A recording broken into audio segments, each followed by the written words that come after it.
Hello everyone and welcome to this month's Ask the Expert. I'm glad to be back again this month with Dave, and hopefully you even caught Dave in that little intro video that we did then. And we were literally wondering which video to play to start off this episode, and Dave was like, well, I'm going on the Annapurna circuit in a couple of weeks, so let's watch that one. Do that again. I think it was more so to remember yourself what it looked like, just so you can like work out what you've got to do again. Yeah. But I mean, how young I was.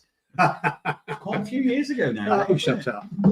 Anyway, hello everyone and thanks for joining us this evening. If you're watching, say hello in the comments so we know that it's not just us talking to ourselves as normal.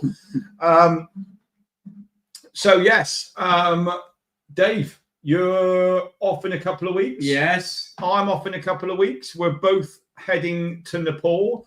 We're both heading Annapurna side. Yeah. You're doing circuit trek. That's right, the circuit 2, 3, and 4. And you're doing number 1, aren't you? And I'm doing number 1 base camp. Yeah.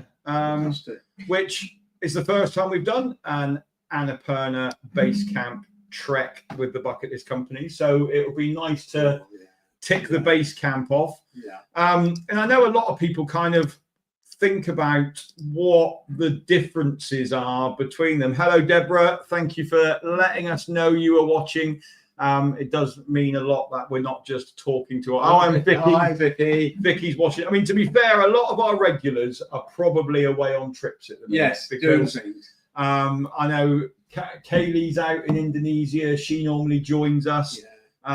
Tom Lloyd, Tom's away. He's in Morocco. Lindsay's just got back with me. We got back at there's Tom Lloyd. We knew you wouldn't be missing, really, Tom. No.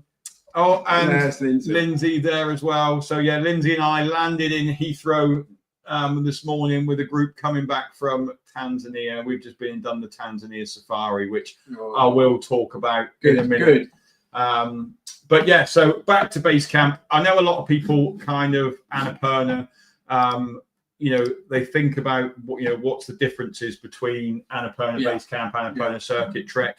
I did write a article on this a while ago, and I'll literally throw a link into the comments there if you are interested. But Dave, do you want to literally kind of explain what the differences are between the two? Sure. Annapurna. Annapurna 1 is just below the height of Everest, so you're in a majestic country. But Annapurna range is Annapurna 1, 2, 3, and 4. And when we do the circuit, we circumnavigate 2, 3, and 4 because Annapurna 1 is hidden in the middle. In fact, it's so hidden in the 50s when they went to try and find it, they almost gave up because it was very hard to get to. Now, the circuit takes you over 5,400 meters because you go over one of the highest navigable passes in the world. So you've got all of that, and it's a long trek, 14 days. Whereas Annapurna base camp is a bit like Everest base camp, isn't it? You go up to over 4,500 meters roughly, and then you come back, you make your way back down again rather than doing a big circuit. So you go to Annapurna 1, and it's a shorter way of actually experiencing that fantastic range of mountains. Yeah, I think that's the biggest difference in it is the altitude gain and the duration of the two big things. I mean, obviously the big plus for Annapurna is going that side is much easier to get to.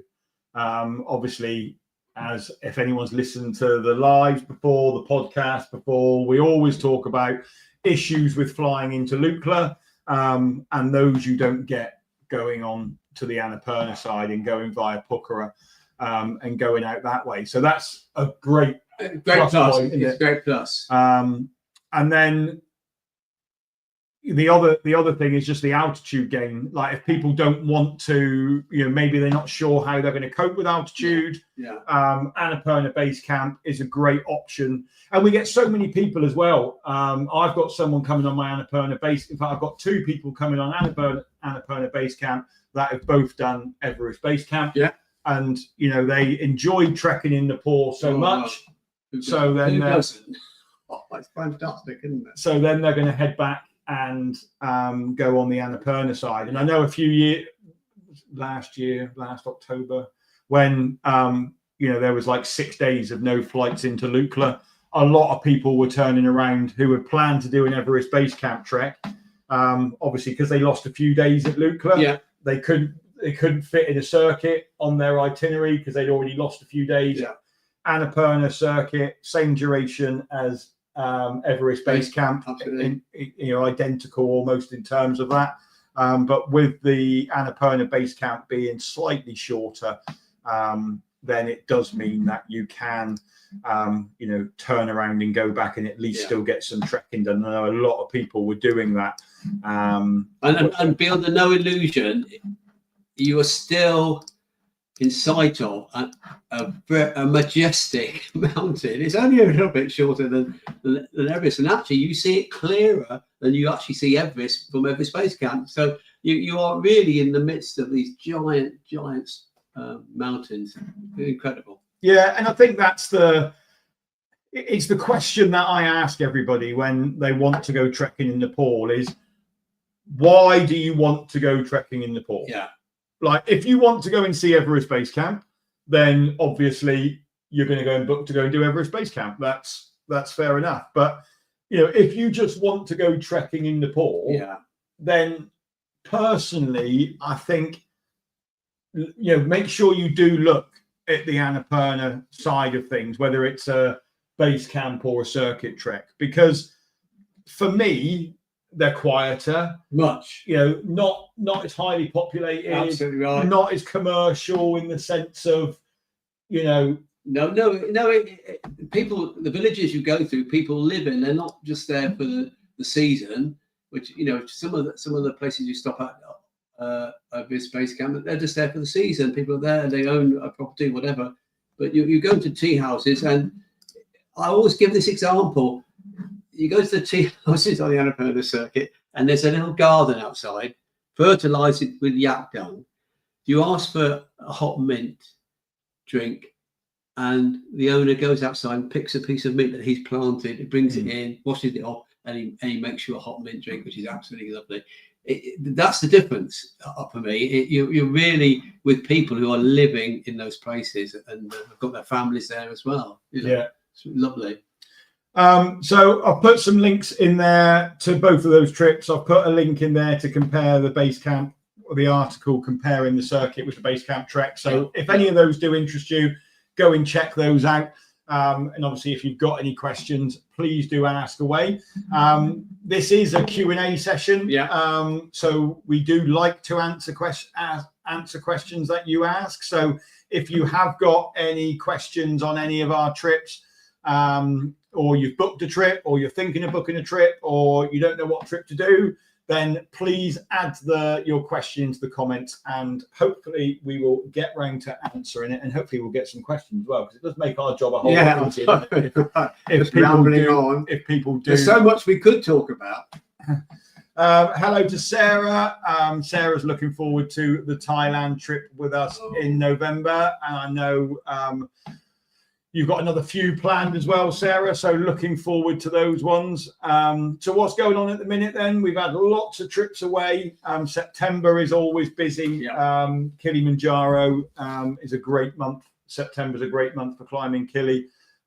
Great success rate, wasn't it? Yeah, we've had another 200%, 100% on the last two trips. Brilliant. And we've got another one out that's just started today. Like I say, I've just come back from Moshi, where I've just finished the safari trip with a great group of people. We had 16 people on the trip. And the interesting thing was, Dave, we had 8 Americans on that trip. Oh, did you? We had 8 Americans. Right. We had a Colombian, and we had 7 Brits on the trip. Anyone from Southampton? No, only me from Southampton. Yeah. We had a couple of Scousers, but I know. Yeah, I get everywhere. Yeah. That sounds really good. But interestingly, obviously, as a company, we don't do any marketing in the States at all. No. But they'd all come from the podcast. Had they? They'd all listened to the podcast. Now, what did we talked about this podcast? Not stopping it, didn't we? Yeah. People asked and asked, and they love listening to it. But they decided they wanted to go onto a Safari. They typed in Safari. Our podcast popped up, and then they thought that's it. Yeah. Oh, wow. So and then they want to now they want to go to Uganda. Excellent. But yeah, I mean, can you talk American? You good? Yeah, well, yeah, I can. Yeah, excellent. Good.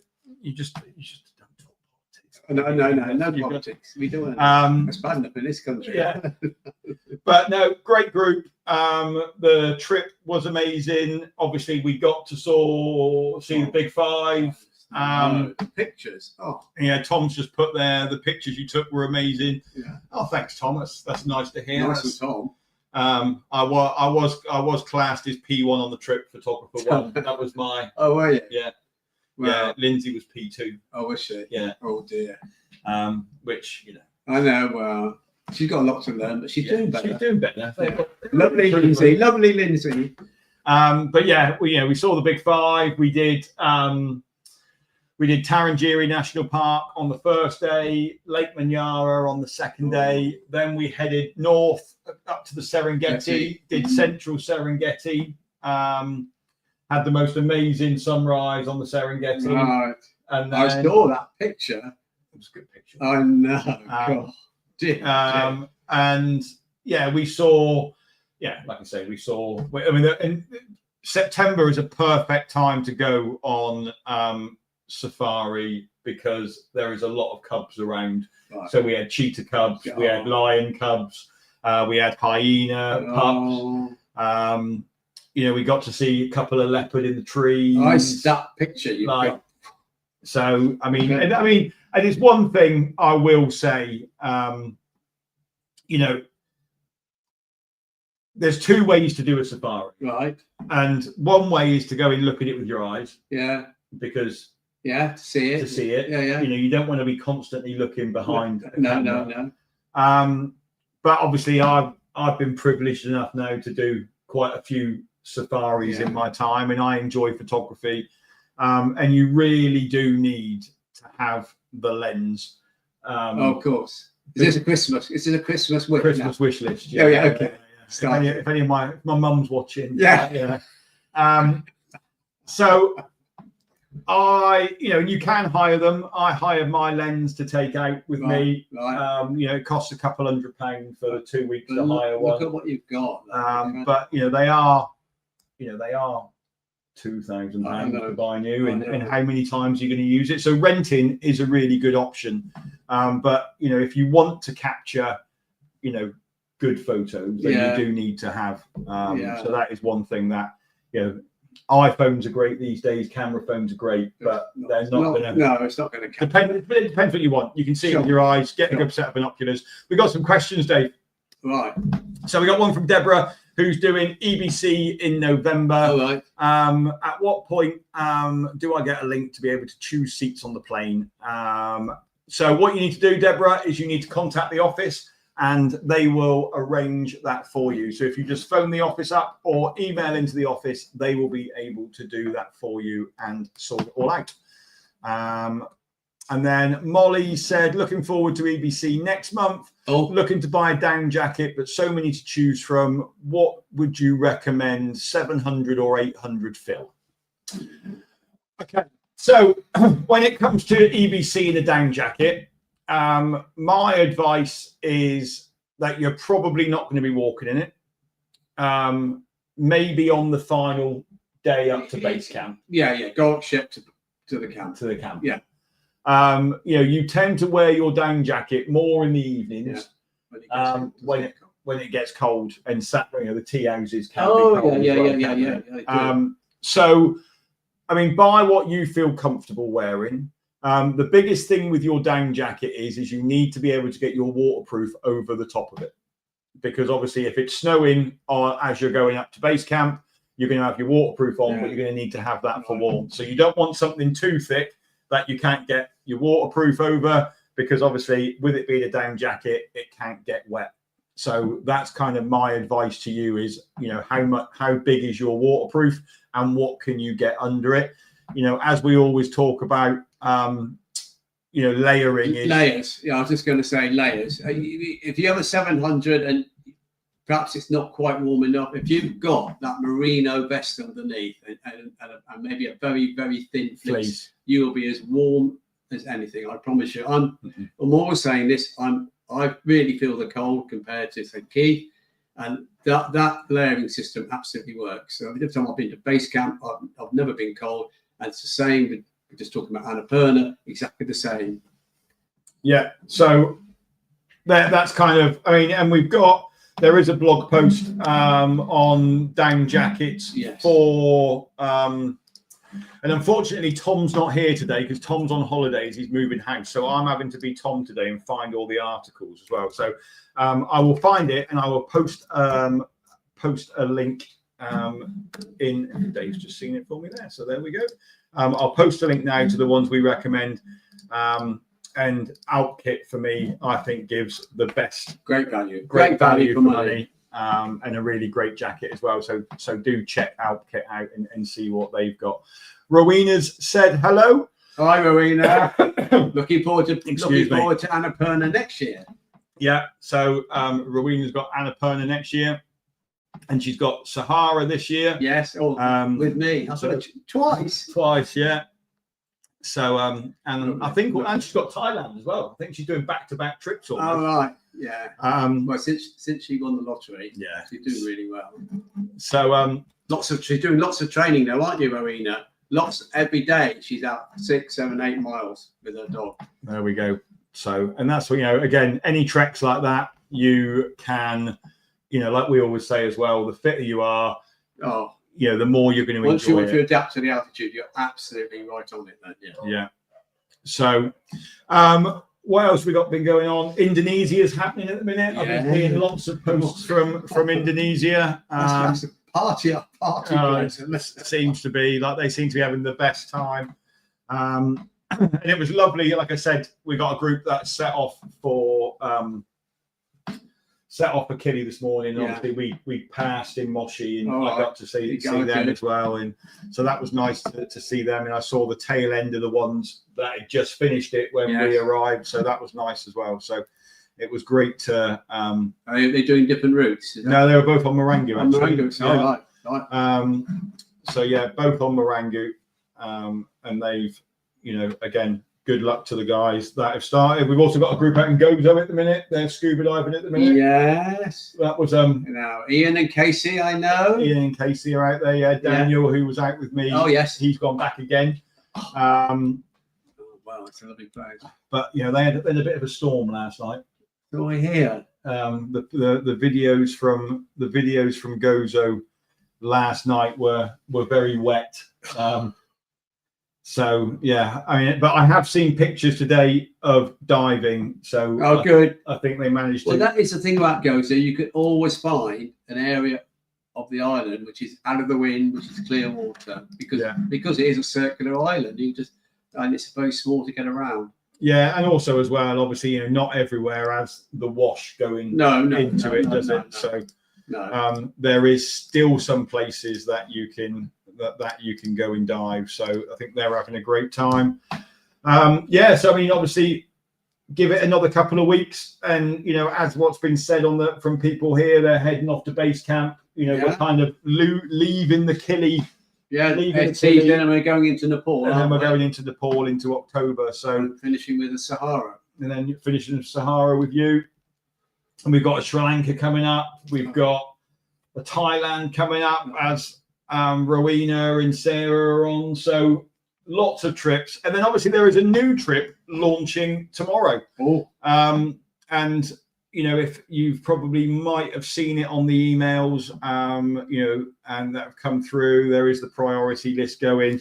And as there was a podcast as well. I don't know if any of you have listened to the podcast on that episode yet, but it was a really surprising destination for us to add to the list. Yeah. Because when you I mean, I shouldn't have been really surprised because it was exactly the same happened with the Maldives.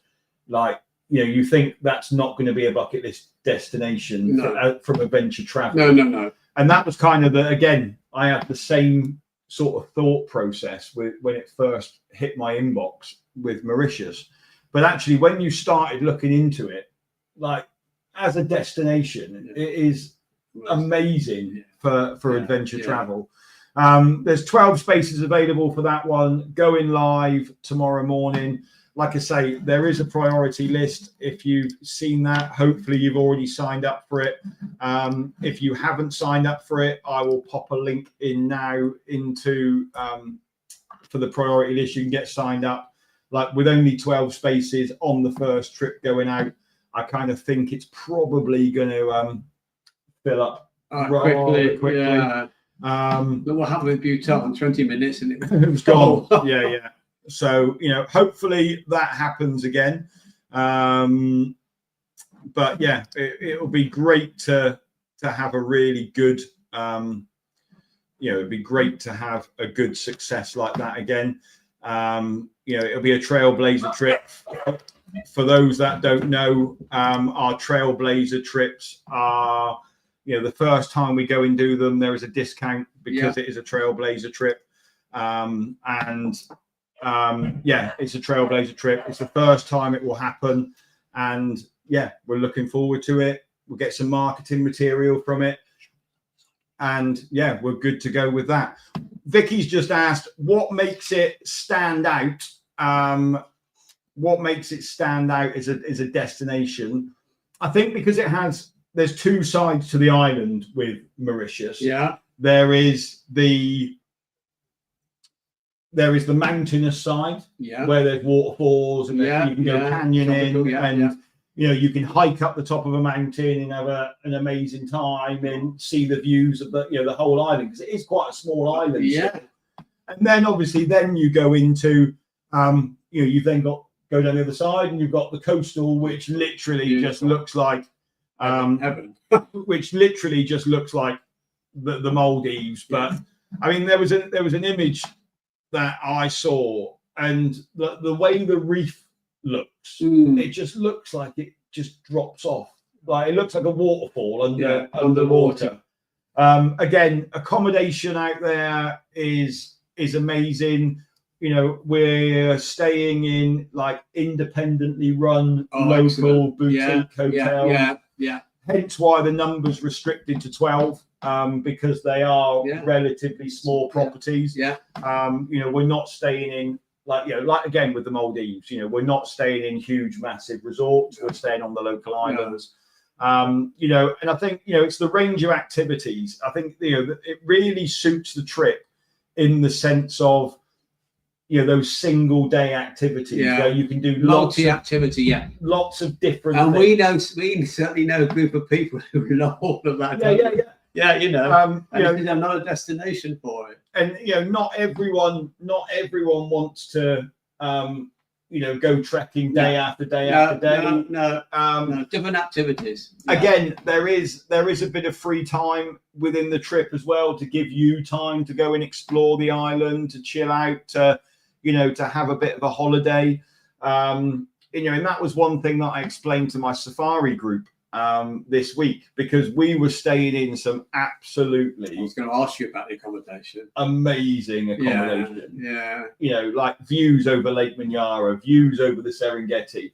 And, you know, if you're out on safari all day, you almost come back and think, well, why am I staying here? Because I've literally just come back, had my tea, gone to bed, and then I'm getting back up at 6 o'clock in the morning. Yeah. So we've really tried to build the itinerary to make it so there is they can enjoy the luxury, free time. They can, and the experience it. You know, of your own. You know, you're staying in some.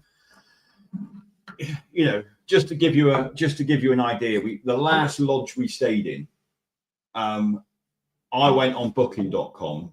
I'd never stayed there before. It was a new lodge to me, and it was on the Ngorongoro crater, and I mean it was incredible. And I was just interested on, you know, what the book price was to stay there that night. Yeah. And it was $800 a night for a room. and you think, well, like that's getting value for money, isn't it? Given the cost of the trip. Oh. Yeah, you think of the just your safari permits in general. Yeah. Like, and in everything else, it was. We definitely got huge value for money. Yeah, well. Food was incredible. If you want to go on safari, do check out Tanzania. Lots of people go to Kenya. Yeah. Tanzania generally does get missed, but you get such a good value safari. Great deal. For the money. Yeah. You get a really, really good deal. Rowena said Mauritius was another one for her to add to the list. Well, I mean, it's going to be in November 27, so you've got plenty of time to add that one. Obviously, as you know, we like to give people the opportunity to spread payment, and that's why we didn't want to put this one in and run it. No. And also, as well, we've got so many new trips next year as well. Like that was like even that we've got Ecuador Galapagos next year running. Maldives liverboard next year that we're both doing. And then we've got Bhutan coming up. We're both doing. So it's all very exciting. So there, I'll have to keep taking the tablets. That's all. Rowena's put there no clash of holidays, so that she can book that one now. Very good. She'll be there tomorrow morning ready to go. 1 minute past midnight. So Vicky said, sounds incredible. Is there something specific that makes Mauritius stand out compared to other multi-activity destinations? I think the thing that stands out with me is the fact that I didn't consider it. No, so it has to have impressed you. Yeah, it must have impressed you. I mean, there are. Look what we're talking about all the time, all the range of experiences and things that you've experienced, and between we've experienced, and this one hit you right between the eyes, didn't it? Yeah. I think it's just because you've got the best of both. You're going to an amazing place. That, in my opinion, I would only consider. Mauritius to me is that romantic getaway. I don't do romantic. Shame we're not going together. I don't do romantic getaways. But and then obviously you've got the level of activity you've got as well. The environment is just absolutely. And I don't think it. I don't think it necessarily is. You can have amazing times in Costa Rica. You can have amazing multi-activity. They're having one in Indonesia at the minute. We'll have one in Bhutan. And I just think that if that Indian island trip, if that's somewhere that you would like to go and visit, then Mauritius would be a tick because anyone that's sat here watching this probably doesn't like laying on a beach. Well, I was going to say, you could go there, lie on a beach and sit in a hotel all day or whatever, but this is not that. This is about enjoying the island. It's about, so it's about meeting the local people because of the local accommodation, which you don't get when you go to those big places. No, and again, the provider over there is a local guy, brought up, wants to show Mauritius off to its best. And again, like I say, the reason why it's a small group is because they only want, they're using small boutique hotels, local things, so they can give the best service. They don't want to be showing 30 tourists around on a day. In a minibus driving about. So I think that's what it is for me.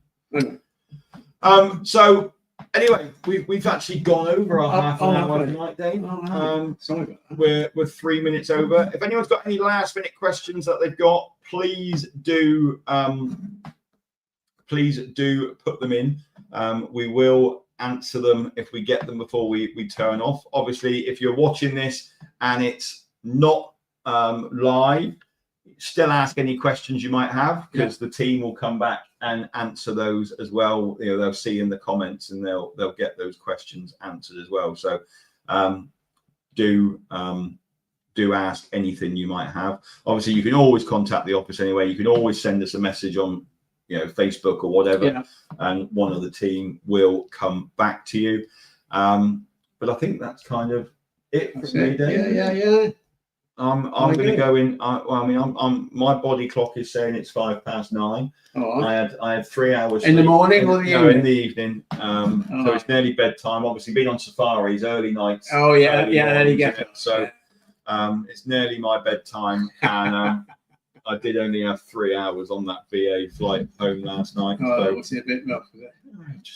You can't. I know. No one about it. So it was a midnight or 11 o'clock takeoff from Nairobi and a 6 a.m. landing Heathrow this morning. So it wasn't too bad. No, that's but well, don't forget Mauritius. Go and check it out. No. I'm sure you're all on the email list anyway, and you've probably already seen it. But I'm going to leave you with a quick Tanzanian safari video from a couple of years back now. And it will just show you what we've experienced over the last 10 days that we've been out there. But thanks ever so much for watching, everyone. We'll be back next month with, well, do we need to plan next month? Because we're probably both away. Yeah, October the 4th, I'm off. Yeah, I'm later on in the month, so it might be a bit of a jiggle. Anyway, that's it from us. Thanks ever so much, everyone, for watching, and we'll be back at some point in October. With another Q&A session, but I'll leave you with this, so it might tempt you to think of Tanzania for you.